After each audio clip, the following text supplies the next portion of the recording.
नमस्कार, मैं हूं बिलाल मलिक और आप देख रहे हैं मेरे साथ खबर उत्तराखंड। खबर उत्तराखंड में सबसे पहले बात करेंगे हरिद्वार की। हरिद्वार के लंढोरा में पहुंचे पूर्व मुख्यमंत्री हरीश रावत का सैकड़ों कांग्रेस के कार्यकर्ताओं ने जोरदार स्वागत किया।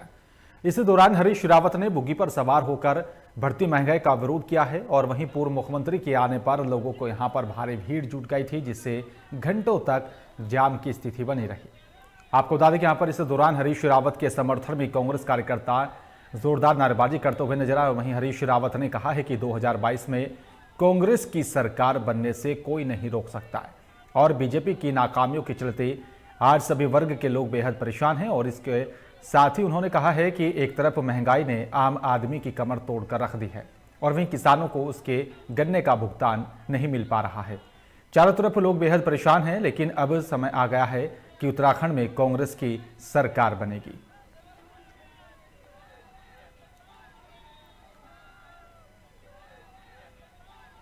महंगाई के खिलाफ है। ये जो किसानों का दमन किया जा रहा है, जिस तरीके से 3 काले कानून किसानों को थोपे जा रहे हैं और खेती और किसानी को बर्बाद किया जा रहा है, उसके खिलाफ है।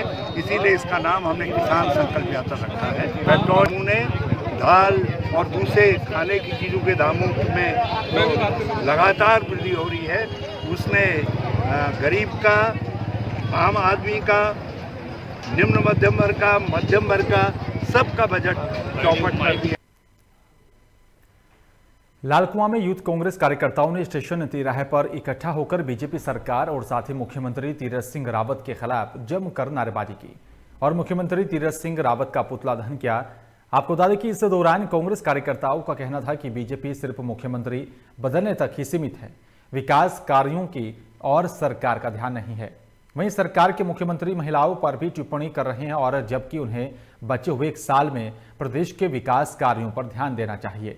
इसके साथ ही कांग्रेस कार्यकर्ताओं ने कहा है कि संस्कार का पाठ पढ़ाने वाली बीजेपी सरकार और उनके मुख्यमंत्री महिलाओं के पहनावे पर भी टिप्पणी कर रहे हैं, जो यहाँ पर भाजपाइयों की तुच्छ मानसिकता को दर्शाता है। और वहीं मुख्यमंत्री तीरथ सिंह रावत की महिलाओं के पहनावे पर की गई टिप्पणी से आक्रोशित सभी कांग्रेसियों ने इकट्ठा होकर मुख्यमंत्री तीरथ सिंह रावत का पुतला फूंका है और अपनी टिप्पणी पर तत्काल महिलाओं से माफी मांगने की मांग की।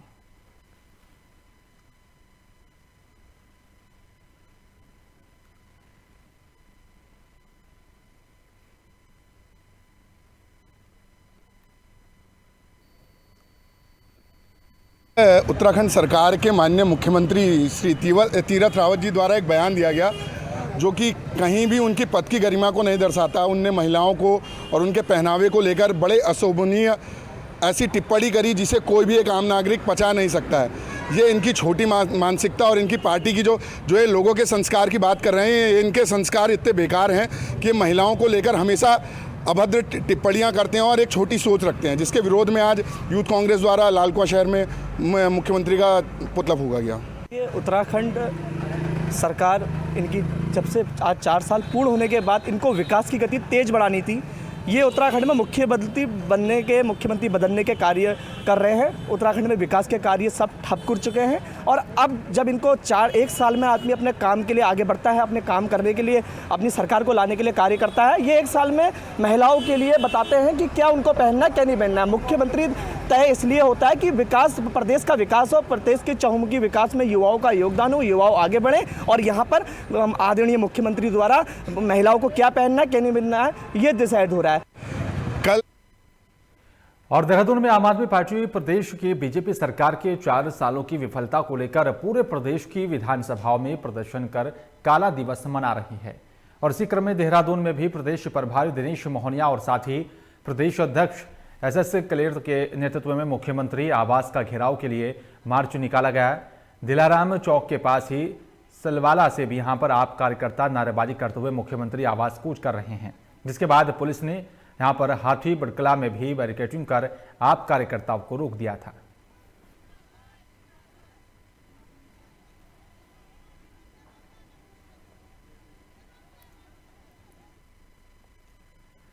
और इसी बीच देहरादून से बड़ी खबर आ रही है। आपको बता दें कि प्रदेश अध्यक्ष मदन कौशिक ने प्रेस वार्ता की है। सीएम के नेतृत्व में सिलेक्ट विधानसभा उपचुनाव पर बैठक की गई। यशपाल आर्य, महेंद्र भट्ट और साथ ही धन सिंह रावत जाएंगे सल्ट। और आपको बता दें कि चुनाव के लिए एक यहाँ पर टीम बनाई गई है और आपको बता दें कि इस वक्त जाकर भी प्रत्याशियों के नाम पर चर्चा होगी। कोर कमेटी की बैठक में मंथन किया जाएगा और आपको बता दें कि चर्चा के बाद ही प्रत्याशी के नाम का ऐलान किया जाएगा। फिलहाल चुनाव के लिए बनाई गई है टीम और साथ ही आपको बता दें कि यहाँ पर कोर कमेटी की बैठक होगी और उसमें प्रत्याशियों के नाम पर मंथन होगा, चर्चा होगी। उसके बाद ही प्रत्याशियों के नाम का ऐलान किया जाएगा।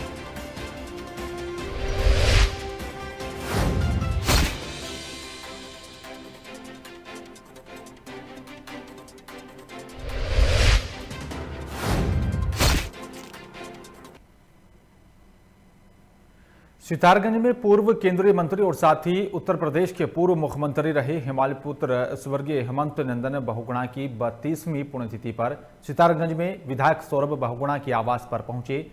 आपको बता दें कि क्षेत्रीय विधायक सौरभ बहुगुणा और साथ ही उनके समर्थकों ने उनके चित्र पर पुष्प अर्पित कर 2 मिनट का मौन रखकर उनको श्रद्धांजलि दी है। और वहीं सौरभ बहुगुणा ने कहा है कि दादाजी ने कांग्रेस पार्टी के साथ काफी लंबा समय बिताया, लेकिन कांग्रेस के विचारों से विचार न मिलने पर उन्होंने अपनी नई पार्टी बनाई थी, जहां पर उत्तर प्रदेश के मुख्यमंत्री रहे और साथ ही देश में यहां पर केंद्रीय मंत्री रहे। और साथ ही कहा है कि देश की आज़ादी में उनका बड़ा योगदान रहा है और उन्होंने देश की आज़ादी के लिए जेल भी गए और वे स्वतंत्रता सेनानी भी कहलाते हैं। और पूरे प्रदेश में आज बनाई गई है। आज देहरादून में भी माननीय मुख्यमंत्री जी तीरथ सिंह रावत जी ने उनके प्रतिमा पर जाके माल्यार्पण किया है। उनका मैं बहुत बहुत धन्यवाद करता हूं। और आप सबको मालूम है हेमंती नंदन बहुगुणा जी एक उत्तराखंड के जैसे कहते हैं गढ़वाल का चंदन हेमंती नंदन, और एक बहुत छोटे गांव पौड़ी से बुगानी से वो आते हैं और उन्होंने पूरे प्रदेश की नहीं सिर्फ पूरे राज्य की पूरे विश्व की राजनीति में अपना नाम कमाया। स्वतंत्र संग्राम सेनानी रहे, देश की आज़ादी में बहुत बहुत अहम भूमिका उन्होंने अपना तिहाड़ जेल में रहे, सालों जेल में रहे और उसके बाद उत्तराखंड के मुख्यमंत्री बने, एमपी रहे, उत्तराखंड के मुख्यमंत्री बने, एक देश के पेट्रोलियम मिनिस्टर बन के रहे, एक्सटर्नल अफेयर मिनिस्टर बन के रहे। तो हम सब उनके, मैं तो सिर्फ इतना कहना चाहता हूँ कि मैंने अपने दादाजी से सिर्फ इतना ही सीखा। लालकुआ के निकटवर्ती क्षेत्र मोटा हल्द के ग्राम पदमपुर देवलिया में भी तराई केंद्रीय वन प्रभाग के वन क्षेत्राधिकारी उमेश चंद्र आर्य ने अब यहां पर आपको बता दें कि 7.50 मीटर के दायरे में लगी सोलर फेसिंग तार और साथ ही सोलर लाइट का शुभारंभ किया। इस दौरान मौजूद जनप्रतिनिधियों ने वन विभाग का आभार व्यक्त किया। आपको बता दें मोटा हल्द के पदमपुर देवलिया में हाथी और साथ ही अन्य जीवों के यहाँ पर आतंक से परेशान ग्रामीणों ने वन विभाग और साथ ही क्षेत्रीय विधायक नवीन चंद्र दमका से फेसिंग कराने की मांग की थी।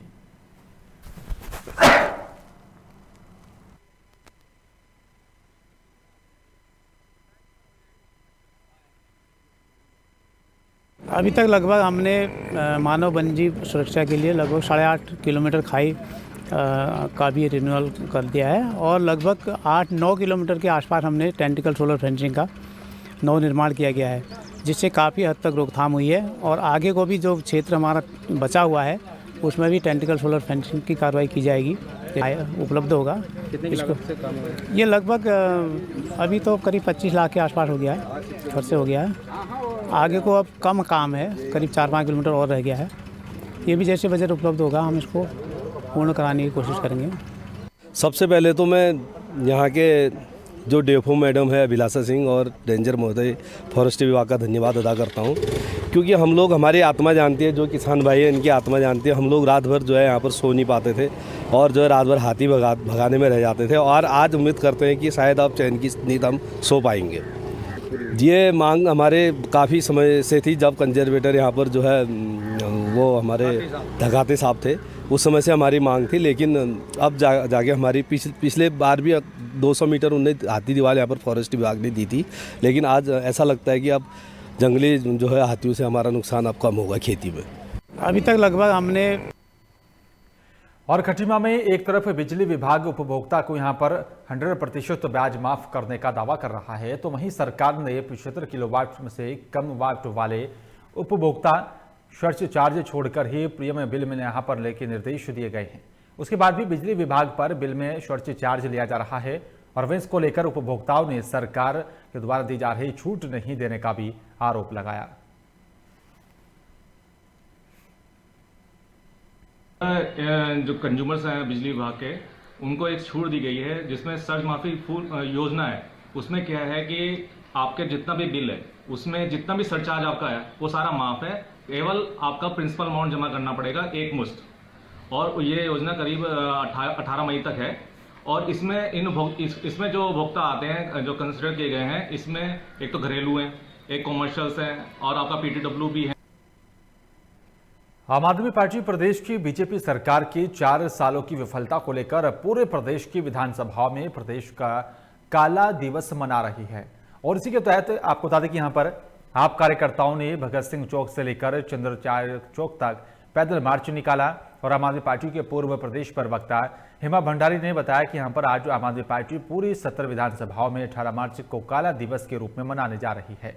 और बीजेपी के 4 साल के कार्यकाल में प्रदेश बदहाल हो गया है। आज हर वर्ग अपने आप को यहाँ पर पीड़ित और साथ ही उपेक्षित महसूस कर रहा है। अब जब चुनावी वर्ष है तो बीजेपी अपना मुख्यमंत्री बदलकर प्रदेश की जनता को छलने का काम कर रही है। प्रदेश की जनता बीजेपी की मानसिकता को समझ चुकी है और आने वाले विधानसभा चुनाव में सबक सिखाकर जो है बदला लेगी। जो आज हमारी आम आदमी पार्टी 70 की 70 विधानसभाओं में ये जो उत्तराखंड की बदहाल स्थिति 4 सालों में यहाँ के मुख्यमंत्री ने की है, उसके लिए हम माफ़ी की मांग करते हुए हमारी 70 विधानसभाओं में आज ये कार्यक्रम चल रहा है। और जिस तरह से इन लोगों ने ये देखते हुए कि बदहाल हो चुके हैं 4 साल, तो तुरंत इन्होंने मुख्यमंत्री बदल दिया।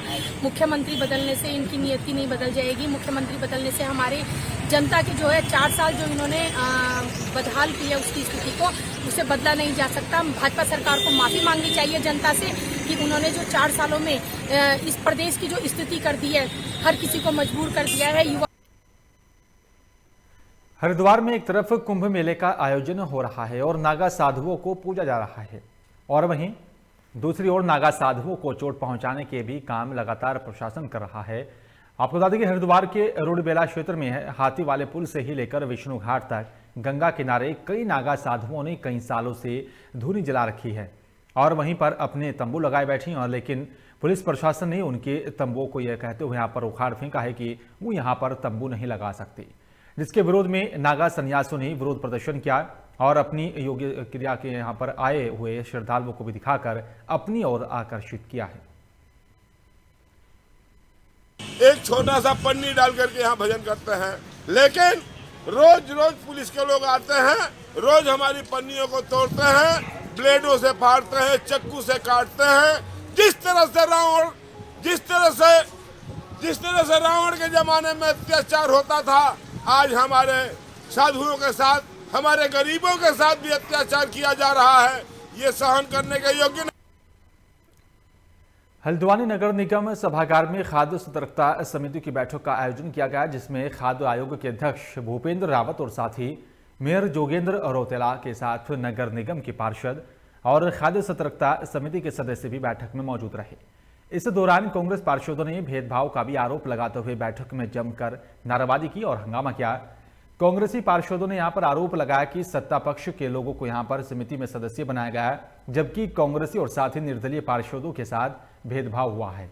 नारेबाजी कर रहे पार्षदों ने तत्काल सभी समितियों को भंग करने की मांग की। और वहीं मेयर जोगेंद्र रौतेला ने कहा है कि खाद्य सतर्कता समिति में सदस्यों का चयन सरकार की तरफ से किया जाता है, अगर ऐसा कुछ होगा तो उसमें बदलाव कराया जाएगा। मैं ये कहना चाहता हूँ, मैं जाकिर हुसैन पार्षद में ये कहना चाहता हूँ, जो भी समितियां बन रही हैं नगर निगम में, तो मेयर साहब को चाहिए कि आप निर्दलीय भी लें और सत्ता पक्ष के भी लें, और जो समर्थक हैं, कांग्रेस समर्थक है, हमारे रोडवीर जी हैं और लोग हैं, उनको भी लें, तो समितियां बनाना उचित है। और आप एक तरफा आप सत्ता पक्ष के लोगों को कमेटियों में ले रहे हो, विपक्ष के लोग या निर्दलीय लोगों को एक को भी नहीं ले रहे हैं। ये बिल्कुल सरासर धांधली है और तानाशाही है। क्या मांग करते हैं? हम मांग करते हैं कि जो समितियां बन रही हैं उसमें सभी लोगों को लेना चाहिए। मैं ये कहना चाहता हूँ, मैं जाकिर हुसैन पार्षद में ये कहना चाहता हूँ, जो भी खांडखाला में प्रस्तावित ट्रेचिंग ग्राउंड के विरोध में ग्राम सभा कुट्टा के भी ग्रामीणों ने कलेक्ट्रेट में प्रदर्शन किया। ग्रामीणों का कहना था कि यहां पर गिरते गंगा के मुहाने पर कूड़ा घर बनाए जाने का वो लोग विरोध करते हैं और अगर जबरन ट्रेचिंग ग्राउंड बनाया जाता है तो वे आंदोलन को भी बाध्य होंगे। और वहीं आपको बता दें ग्रामीणों ने इस संबंध में जिलाधिकारी को ज्ञापन सौंपा और बताया जा रहा है कि बुधवार जिला मुख्यालय से ही लगी ग्राम सभा कुट्ठा के ग्रामीणों ने नई टिहरी चंबा मार्ग के ढाईजर में इकट्ठा होकर कलेक्ट्रेट तक जुलूस निकाला था और लगातार जो है विरोध प्रदर्शन किया जाए। साथ ही ग्रामीणों का कहना है कि ग्राम कुट्ठा में भी खंडोखाला के पास गिरते गंगा के किनारे पर इस तरह का काम किया जा रहा है जिसका विरोध किया जाता है।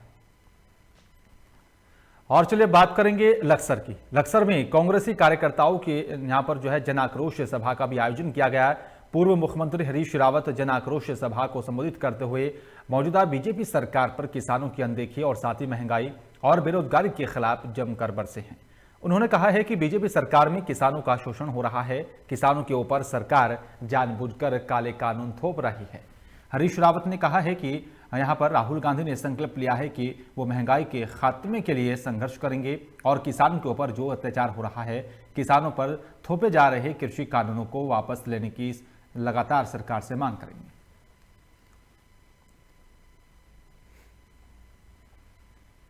किसानों का जो शोषण हो रहा है, किसानों के ऊपर जिस तरीके से काले कानून थोपे जा रहे हैं, उसके खिलाफ हमारा अभियान है। राहुल गांधी जी ने एक संकल्प व्यक्त किया है कि वो महंगाई के खात्मे के लिए संघर्ष करेंगे और किसानों के ऊपर जो अत्याचार हो रहा है, 3 काले कानून थोपे गए हैं, उनकी वापसी के लिए संघर्ष करेंगे। उन्होंने कांग्रेस जनों से कहा है तुमको कितनी ही कुर्बानी देनी पड़े तैयार रहना है, मगर संघर्ष के बिगुल को बजाना है और मैं उसी संघर्ष के बिगुल को बजाने के लिए अपनी इस पवित्र भूमि लक्सर में आया हूँ। कुंभ मेला में भूमि आवंटन को लेकर किन्नर अखाड़ा प्रशासन से जो भी नाराज हैं और इसी मामले में किन्नर अखाड़ा के आचार्य महामंडलेश्वर स्वामी लक्ष्मी नारायण त्रिपाठी ने मुख्यमंत्री से मिले और इसकी शिकायत की है। मुख्यमंत्री ने आचार्य महामंडलेश्वर स्वामी लक्ष्मी नारायण त्रिपाठी की समस्याओं का निराकरण करने का आश्वासन दिया। आपको बता दें कि यहाँ पर भूमि उपलब्ध ना होने पर ही किन्नर अखाड़े के संतों को छावनी बनाने के लिए बीजेपी पार्षद सुनील कुमार अग्रवाल ने हरिद्वार लक्सर मार्ग पर अपनी निजी भूमि दी है। किन्नर अखाड़ा के आचार्य महामंडलेश्वर लक्ष्मी नारायण त्रिपाठी ने बताया कि किन्नर समुदाय समाज का ही अंग है और हमें 2014 में सुप्रीम कोर्ट ने ये अधिकार दिया है।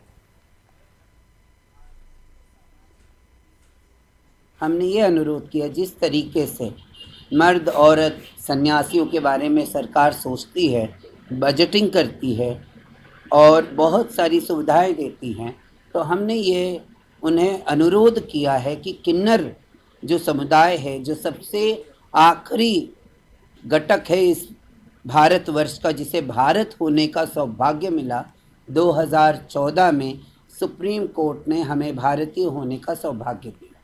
उस केस की मैं इंटरवीनर थी और उसे नालसा जजमेंट कहते हैं। मैं सबसे पहले ये कहना चाहता हूँ अपने हिंदू समाज को कि हमारे लिए बहुत गर्व की बात है कि किन्नर समाज हमारे सनातन धर्म की धर्म ध्वजा को लेकर आगे बढ़ रहा है और हमारे धर्म का प्रचार कर रहा है। कुंभ में हमारे जूना अखाड़े के द्वारा इनको अपना सहयोगी बनाकर कुंभ स्नान करने के लिए आमंत्रित किया गया। इनको जो मान्यता सुप्रीम कोर्ट के द्वारा दी गई उसका भी स्वागत है। प्रशासन की कुछ मजबूरियां रही होंगी या कुछ उनकी व्यवस्थाएं नहीं हो पाई, कोई बात नहीं है। स्थान जो हमारे पास था हमने इनको मुहैया करा दिया है। प्रशासन से हमारा अनुरोध है कि इनको जो भी सुविधाएं अन्य अखाड़ों को दी जा रही हैं वो इनको भी दें, ताकि ये भी कुंभ स्नान एक भव्य दिव्य रूप कुंभ को। लक्सर कोतवाली के भिकमपुर पुलिस ने खनन सामग्री के फर्जी बिल तैयार कर राजस्व को चूना लगाने वाले 2 लोगों को गिरफ्तार किया है। आपको बता दें कि आरोपियों को यहां पर एक साथी मौके से फरार हो गया था।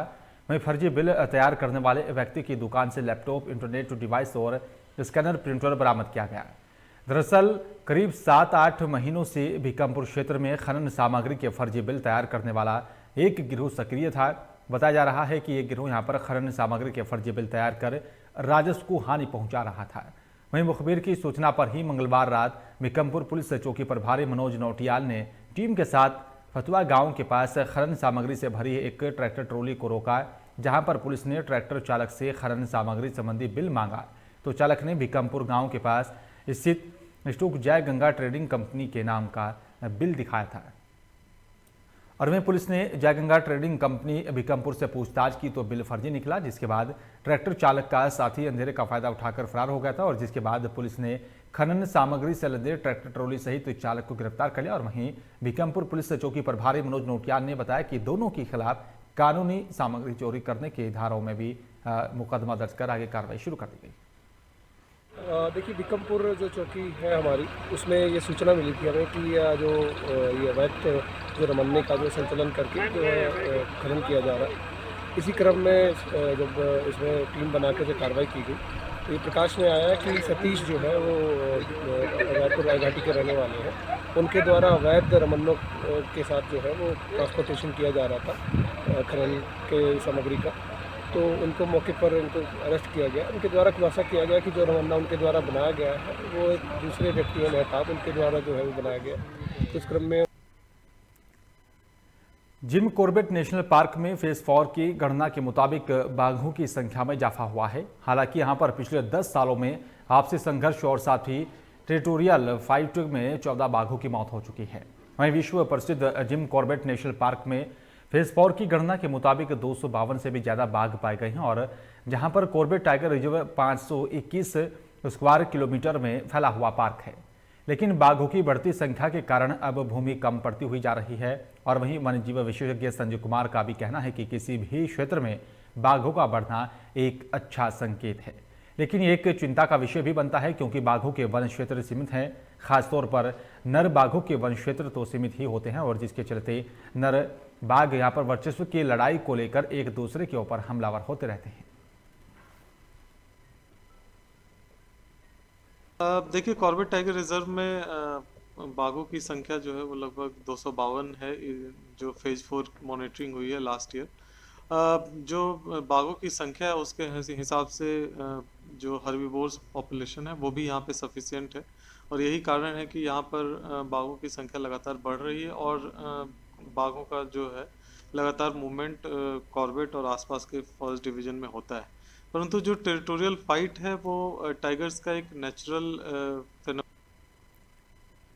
उधम सिंह नगर में आपराधिक इतिहास रखने वाले अपराधियों के खिलाफ पुलिस ने अभियान शुरू कर जनपद के 3000 अपराधियों को अभी डेटा तैयार कर उनकी गतिविधियों पर नजर रखने के आदेश जारी किए और साथ ही ऐसे लोगों को भी यहाँ पर सप्ताह में 2 बार थाने और कोतवाली में हाजिरी लगानी होगी। इसके अलावा जनपद से बाहर जाने पर हाथों को यहाँ पर जो है लगातार जो है अपराधी थानों में सूचना देगा और जनपद में आपराधिक घटनाओं पर लगाम लगाने के लिए अब आपराधिक इतिहास रखने वाले अपराधियों में नकेल कसने की भी तैयारी की जा रही है। हिस्ट्री शीटरों के बाद अब आपराधिक घटनाओं में लिप्त आरोपियों को भी सप्ताह में 2 दिन अपने अपने क्षेत्र के थानों में हाजिरी लगानी पड़ेगी। इसके अलावा सभी थाने के अधिकारियों को भी सभी आपराधिक इतिहास रखने वाले लोगों पर नजर रखने के निर्देश भी जारी किए गए।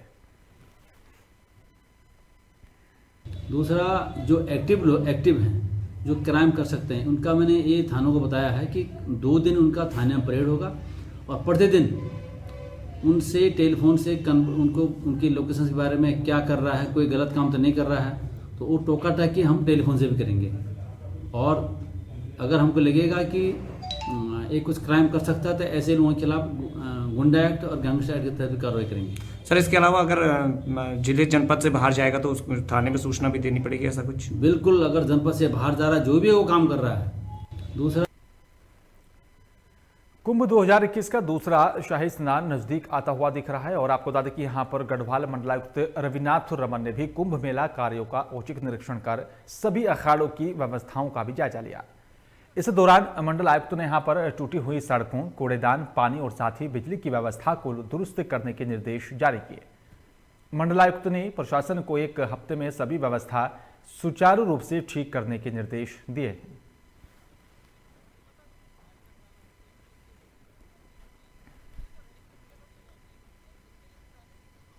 देखिए, मुख्य तौर पे जो अभी कुंभ मेला है, महाकुंभ के लिए अभी समय बहुत कम रह गया है, तो आज मेरे द्वारा जो यहाँ पे हरिद्वार शहर में सफाई व्यवस्था है खास करके और उसके अलावा जो आंतरिक सड़कें बननी है, इसका मुख्य रूप से मेरे द्वारा निरीक्षण किया गया है। तो कूड़ेदान है वो अब तक नहीं लगे हैं, लेकिन अब आने शुरू हो गए हैं कूड़ेदान, तो अभी 1-2 दिन में यहाँ पे सारे बृहद तरीके से कूड़ेदान लगने शुरू हो जाएंगे। तो हमें शिवरात्रि के समय आई थी कुछ ट्रैफिक और पार्किंग को लेकर, उसके ऊपर चर्चा हुई है। जो वरिष्ठ अधिकारी जितने मेलाधिष्ठान के और पुलिस के।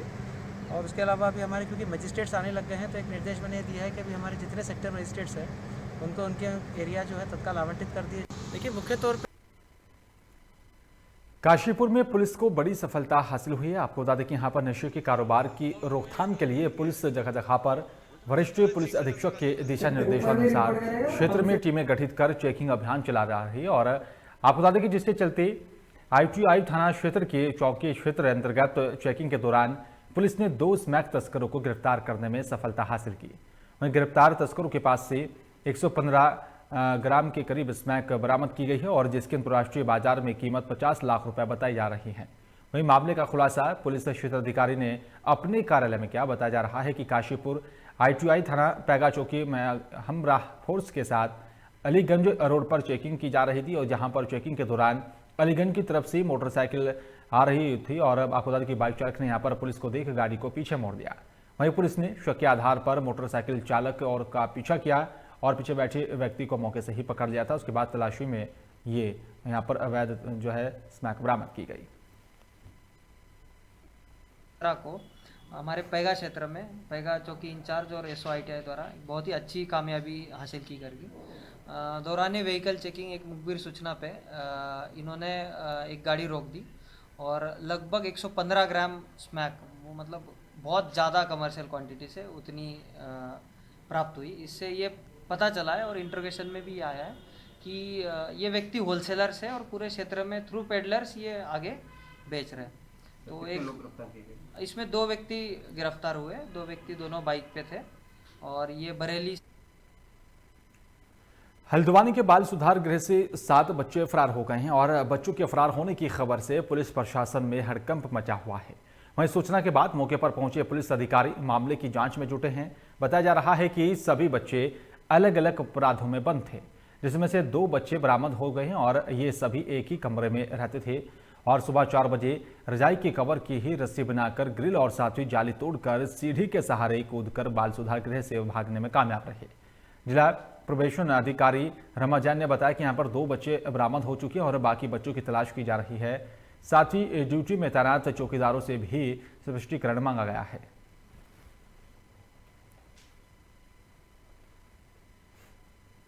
जो हमारे संज्ञान में आई है घटना, जैसे हमारे संज्ञान में आई तो हमने सबसे पहले जो है पुलिस को इन्फॉर्म किया, फिर प्रशासन को इन्फॉर्म किया, जिसके क्रम में तत्पर SSP मैडम द्वारा एक्शन लिया गया। SP सर, CO साहब, SSP मैडम खुद, सिटी मजिस्ट्रेट मैडम, सब ने यहाँ पे आके निरीक्षण किया मौके पे और जिसके बदौलत हमें 2 बच्चे अभी तक मिल भी गए हैं वापस और हम आशा कर रहे हैं कि आज शाम तक बाकी बच्चे भी हमें वापस मिल जाएंगे। जो हमारे संज्ञान में आई है घटना, जैसे हमारे संज्ञान में आई तो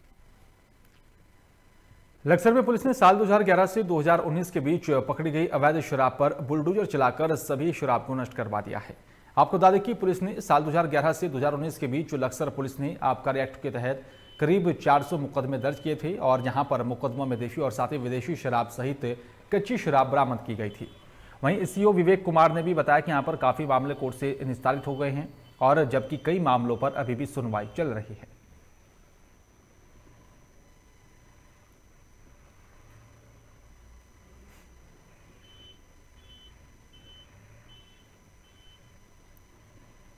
लक्सर पुलिस द्वारा लगातार इस बारे में अभियान चलाया जा रहा है। अभियान के तहत लगभग 50 के करीब जो है मुकदमे भी इसमें दर्ज किए गए हैं और जो भी अवैध बरामदा शराब थी उसके ऊपर अभियान चलाया गया था। इसमें 2011 से लेकर तक उसके निस्तारण के संबंध में भी हमारे द्वारा एक अभियान चलाया गया था। उस अभियान के अंतर्गत और फिलहाल इस बुलेटिन में मेरे साथ सिर्फ इतना ही। बाकी तमाम खबरों के लिए आप देखते रहिए लोकमंच। नमस्कार।